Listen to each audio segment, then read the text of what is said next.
हाँ जी, तो कैसे हैं आप सभी? ये हमारे पास सूडो कोड का डे 2 और आज हम कोड लिखना स्टार्ट करेंगे सूडो कोड। ये हमारे पास कुछ चीज़ें थी जो कि हमने पिछली वीडियो के अंदर देखी हैं और यकीनन इनकी समझ नहीं आई होगी क्योंकि हमारे पास ये समझने वाली कोई चीज़ भी नहीं थी इसमें। हम जब करेंगे तो हमारे साथ-साथ समझ आती जाएगी। जैसे मैंने यहाँ स्टार्ट किया, मैंने यहाँ लिखा प्रैक्टिस शीट के अंदर अगर हम जाएँ और हमारे पास जो पहला आ रहा है वो है सम ऑफ 2 नंबर, यानी कि हमने 2 नंबर लेने हैं यूज़र से, input 2 number and display their sum. हमने 2 नंबर लेने हैं यूज़र से, उनका हमने सम करके प्रिंट करवाना है। बिल्कुल सिंपल सा है। तो हम यहाँ इसका नाम रख देते हैं अंडरस्कोर सम और बस स्टार्ट करते हैं अपना कोड लिखना। तो सबसे पहले हमारे पास क्या आएगा, स्टार्ट आएगा। स्टार्ट के बाद हमारे पास लास्ट के अंदर आएगा एंड। तो हम यहाँ से इसको स्टार्ट और एंड कर लेते हैं। तो अब हम यूज़ करने वाले हैं इसके अंदर 2 नंबर हम यूज़र से इनपुट लेंगे। इनपुट हम किस तरह से लेंगे, हम लिखेंगे इनपुट और उसके बाद हमने 2 नंबर लेने हैं तो हम लिखेंगे n1 और n2। ये हमने 2 नंबर जो है यूज़र से इनपुट लिए हैं। अब हम क्या करेंगे, एक वेरिएबल लेंगे सम और उनके अंदर इसका जो है ना n1 प्लस n2 स्टोर करवा देंगे। Sum is equal to n1 plus n2 और उसके बाद हम क्या करेंगे, हम आउटपुट के अंदर सिंपली इस सम को प्रिंट करवा देंगे। एक तो हमारे पास तरीका ये है कि हम 2 यूज़र से इनपुट लें, उनको ऐड करें और यूज़र को प्रिंट करवा दें। तो हम यहाँ एक और अप्रोच के साथ भी जा सकते हैं जो कि हमारे पास पहले वेरिएबल को डिक्लेयर करना। उसके लिए हमें यूज़ करेंगे number यानी कि नंबर वेरिएबल हम डिक्लेयर करने वाले हैं। एक n1 नंबर है हमारे पास जो कि हम फ्लो चार्ट के अंदर यूज़ कर रहे हैं, एक n2 नंबर है और इसी के साथ एक सम नंबर है जो कि हम इस प्रोग्राम के अंदर इस सूडो कोड के अंदर यूज़ करने वाले हैं। तो ये भी अप्रोच हमारे पास सही है और इसके साथ ये वाली अप्रोच भी हमारे पास सही है। ये ज़रा ज़्यादा एफिशिएंट है क्योंकि हम वेरिएबल को स्टार्टिंग के अंदर डिक्लेयर कर रहे हैं और इसके अंदर हम वेरिएबल डिक्लेयर नहीं कर रहे। लेकिन अगर आप गौर करें तो दोनों के अंदर आपका जो गोल है, आपका जो एम है वो आपको समझ आ रहा होगा कि हमने 2 वेरिएबल लेने हैं और 2 वेरिएबल को हमने सम करना है और साथ प्रिंट करवा देना है। इसी के साथ-साथ इसकी एक और अप्रोच भी हमारे पास बन सकती है। वो कुछ इस तरह से है कि हम जब हम आउटपुट दे रहे हैं तो आउटपुट के अंदर हम डायरेक्टली इसको लिख सकते हैं इस तरह से आउटपुट A1 प्लस A2, यानी कि हम 2 स्टेप के अंदर एक पे इनपुट ले रहे हैं और एक पे आउटपुट कर रहे हैं। सिंपल 2 स्टेप के अंदर भी हमारा ये लोग जो है सूडो कोड जो है ये हमारे पास कंप्लीट है। ये एग्जीक्यूट नहीं होते, ऐसे ही रहते हैं और टेक्स्ट की फॉर्म में हम आगे फॉरवर्ड कर देते हैं किसी प्रोग्रामर को, जो कि इसके बाद हम खुद भी प्रोग्रामर बनेंगे, खुद भी हम प्रोग्रामिंग सीखेंगे। इसके बाद हम चलते हैं अपनी अगली प्रैक्टिस की तरफ जो कि है एवरेज ऑफ 3 नंबर। 3 नंबर का हमें एवरेज लेना है तो इसका मैं नाम रखता हूँ avg.sql। तो इसके अंदर अब हम दो जो प्रोग्राम है इसके अंदर हम 3 नंबर लेने लगे हैं और तीनों नंबर का हम एवरेज फाइंड करके यूजर को शो करवाने लगे हैं। सेम इसके अंदर हमारे पास सेम वही अप्रोच रहेगी APP1 यानी कि अप्रोच 1। इसके अंदर हम क्या करने वाले हैं, हम करेंगे स्टार्ट और हम करेंगे एंड। दरमियान में हम क्या करेंगे, एक नंबर लेंगे, नंबर हम लेंगे n1 n2 और n3 और avg। अगर आप वेरिएबल डिक्लेयर कर रहे हैं तो आपको चाहिए कि आप सारे वेरिएबल जितने भी हैं उनको डिक्लेयर करें स्टार्टिंग के अंदर। अगर आप वेरिएबल डिक्लेयर नहीं कर रहे तो आपको ज़रूरत नहीं है सबको काउंट करने की और लिखने की। अगर मैं इस तरह करता हूँ कि मैं एक वेरिएबल जो है एवरेज ऊपर डिक्लेयर नहीं करता और मैं नीचे उसको यूज़ कर लेता हूँ, इधर जाके मैं एवरेज को यूज़ कर लेता हूँ avg is equal to n1 plus n2 plus n3 divided by 3। ये हमारे पास एक अप्रोच है, ठीक है। अगर मैं एवरेज यूज़ नहीं करता और एवरेज डिक्लेयर नहीं करता, नीचे मैं एवरेज को यूज़ कर रहा हूँ, तो ये हमारे पास एक अच्छी अप्रोच नहीं है। इसको एक बेटर अप्रोच कंसीडर नहीं किया जाएगा क्योंकि हम वेरिएबल अगर डिक्लेयर कर रहे हैं तो हमें चाहिए हम सारे डिक्लेयर करें। अगर हम डिक्लेयर नहीं कर रहे हैं तो हमें चाहिए तो कोई भी डिक्लेयर ना करें, फिर हमें इस तरह का मसला नहीं आएगा। लेकिन बेहतर अप्रोच यही है एज अ बिगनर कि हम सारे वेरिएबल जो है वो डिक्लेयर भी करें साथ साथ। नंबर हमने डिक्लेयर किया, उसके बाद हम इनपुट लें, इनके अंदर इन 3 के अंदर हम इनपुट लेंगे।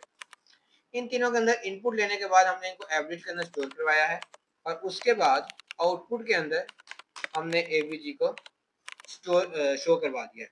ये हमारे पास एक सिंपल सा जो है सूडो कोड है जो कि 3 नंबर लेता है, तीनों नंबर को एवरेज निकालता है और एवरेज को प्रिंट कर देता है।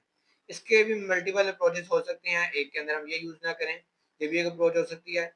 एक के अंदर हम इन पूरे को डायरेक्टली आउटपुट के आगे प्रिंट करवा सकते हैं। ये भी एक अच्छी अप्रोच है, लेकिन ये एक बिगनर लेवल के ऊपर 4 स्टेप के अंदर हम प्रोग्राम सोल्व कर रहे हैं। हम डिफरेंट चीज़ों को देख रहे हैं कि हमने डिक्लेयर किया, हमने उसको कहीं ना कहीं स्टोर करवाया, स्टोर करवा के हमने उसको प्रिंट किया। ये एज अ बिगनर लेवल के ऊपर ज़्यादा अच्छी अप्रोच है चीज़ों को समझने के लिए। हम आगे चलते हैं अपनी third practice number, check the age, input age and check if the person is eligible for vote और नॉट। तो हम यहाँ 3_ वोट करेंगे .sql और यहाँ से हम इसको अंडरस्कोर कर देते हैं। ठीक है, तो इसके अंदर भी हमारे पास क्या होगा, स्टार्ट करेंगे हम, strt स्टार्ट किया हमने। स्टार्ट करने के बाद हमने एक नंबर डिक्लेयर किया जो कि है एज। उसके बाद हमने यूजर से इनपुट लिया इन एज, और उसके बाद हमने यहाँ इफ लगाया, इफ स्टेटमेंट यूज की। इफ स्टेटमेंट के अंदर हम सिंपली ब्रैकेट के बगैर कोई भी ब्रैकेट यूज नहीं करने वाले, हम सिंपली यहाँ लिखेंगे age is greater than 18, greater than 17। ठीक है, अगर हमें यहाँ कंडीशन नहीं दी हुई है कंडीशन, तो हम इसी कंडीशन को यूज करेंगे, बिकॉज क्राइटेरिया हुआ है कि इस कंडीशन को ही यूज करना है। हमने लिखा कि एज अगर 18 या 18 से ज्यादा है तो हम यहाँ कोड टैब दे रहे हैं, और यहाँ हम लिखेंगे आउटपुट के अंदर टेक्स्ट की फॉर्म में। अब आप देख सकते हैं मैंने स्ट्रिंग यूज किया है, यानी कि मैं कोई टेक्स्ट प्रिंट करवाना चाहता हूँ, यू कैन वोट, और उसके बाद यहाँ मैं एल्स के अंदर आऊंगा। एल्स के अंदर आने के बाद फिर मैं एक लगाऊंगा, एक इंडेंटेशन लगाऊंगा, कैप स्पेस लगाऊंगा ताकि मैं अगली लाइन के ऊपर चला जाऊं। उसके बाद मैं एंड लगा दूंगा। अब आप देखें इसके अंदर हमने इफ एल्स कंडीशन यूज की है और हर एक के बाद हमने टैब लगाया है। अगर आप देखें if age is greater than 18 you can vote, और if age is less than 18 you can't vote. ये हमारे पास एक सूडो कोड है। अगर आप इंग्लिश समझते हैं तो इंग्लिश के अंदर आप उसको आसानी से समझ सकते हैं कि क्या क्या लिखा हुआ है, क्या क्या फॉर्मेटिंग है। इफ लिखा हुआ है, एल्स लिखा हुआ है, दैट्स इट। अगर इफ कंडीशन एग्जीक्यूट होगी तो एल्स नहीं होगी, एल्स होगी तो इफ नहीं होगी। ये हमारे पास है तीसरी प्रॉब्लम जो कि हमने सोल्व किया, बिल्कुल सिंपल सी है। इफ और एल्स का हमने समझा है, और आउटपुट के अंदर स्ट्रिंग किस तरह से लगाते हैं वो हमने समझा है। और अगर आपने स्ट्रिंग के बारे में नहीं पढ़ा हुआ तो मेरी पिछली सीरीज जो कि फ्लोगोरिथम की है वो जरूर देखेगा।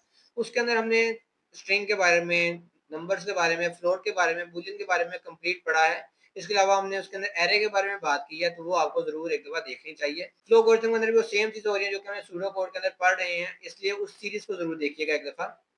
हम चलते हैं अपने अगले प्रैक्टिस प्रोजेक्ट की तरफ जो कि है ग्रेड कैलकुलेटर। ग्रेड कैलकुलेटर भी हमने इफ एल्स कंडीशन के साथ बनाना है, और इसको भी बनाना स्टार्ट करते हैं for_grade.sql। अब इसके अंदर हम क्या करने वाले हैं, सिंपली आपको पता ही होगा, हम करेंगे स्टार्ट या बिगिन, BEGIN बिगिन करेंगे अब, और इसके बाद हम नंबर डिक्लेयर करेंगे NUMBER नंबर, और नंबर की जगह हम इंटीजर भी डिक्लेयर कर सकते हैं, इंटीजर। इसकी जगह हम इंटीजर भी डिक्लेयर कर सकते हैं। इंटीजर थोड़ा सा डिफिकल्ट हो जाएगा समझने के लिए इन दी बिगिनिंग स्टेट, अगर आपने पिछली फ्लोगोरिथम वाली सीरीज नहीं देखी तो। इंटीजर हम यहाँ इसलिए लिख रहे हैं क्योंकि हम सिर्फ पॉइंट के बगैर वाले नंबर लेने लगे हैं इन दी मार्क्स। मार्क्स के अंदर पॉइंट वाले नंबर नहीं होते, छोटी क्लासों के अंदर होते थे, अब नहीं होते, इसलिए हम इंटीजर लेने वाले हैं ताकि पॉइंट के बगैर वाले नंबर है हमारे पास। तो इंटीजर के अंदर हम क्रिएट करने वाले हैं एक T1 यानी कि टेस्ट 1 के मार्क्स, T2 यानी टेस्ट 2 के मार्क्स, T3 यानी कि टेस्ट 3 के मार्क्स। इसके बाद हम सम लेंगे, और इसी के साथ साथ हम यहाँ पर भी लेंगे यानी कि परसेंटेज, सम भी लेंगे और परसेंटेज भी लेंगे। उसके बाद हम इनपुट करेंगे, इनपुट करवाएंगे यूजर से N1 T1 T2 T3, और उसके बाद इनपुट करवाने के बाद हम उसका सम लेंगे। सम क्या होगा, हम यहाँ सारे स्मॉल केस के अंदर बात करेंगे और स्मॉल केस के अंदर ही इनपुट लेंगे। सम हमारे पास क्या होगा, इन तीनों को ऐड करने के बाद जो आएगा वो सम होगा, यानी कि T1 plus T2 plus T3। ये हमारे पास सम आ गया, समझ रहे होंगे सारे आप। और परसेंटेज के अंदर क्या आएगा, सम बाय 300 300 क्यों? क्योंकि हमारे पास 100 में से मार्क्स हैं और डिवाइड मल्टीप्लाई बाय 100। परसेंटेज आपको निकालनी आती हो कि परसेंटेज का फॉर्मूला है। परसेंटेज हमारे पास यहाँ निकल के आ गई है। अब हमने क्या करना है, इफ स्टेटमेंट लगाएंगे हम, और इफ के बाद जो हमें रिक्वायर्ड उन्होंने कहा है कि ये यूज करनी है वही हम यूज करेंगे। अगर कंडीशन इफ जो पर है यानी कि परसेंटेज है वो ज्यादा है हमारे पास 90 से, ज्यादा और इक्वल है 90 से, तो हम क्या करेंगे, आउटपुट के अंदर हम प्रिंट करवा देंगे ग्रेड ए प्लस, ए भी हम प्रिंट करवा सकते हैं। इसके बाद हम यहाँ जाके एल्स लिखेंगे, एल्स के अंदर हम आउटपुट प्रिंट करवाएंगे ग्रेड बी, और एल्स इफ है। अगर आपको नहीं पता तो इफ एल्स लेटर होती है, पास एक इफ होता है, इफ के आगे कंडीशन आती है, उसके बाद हमारे पास एल्स इफ होता है, इसके आगे भी कंडीशन आती है। जैसे हमने यहाँ लिखा पर is greater than equal to, यहाँ पे हम greater than equal to use करेंगे, ग्रेटर देन इक्वल टू 80।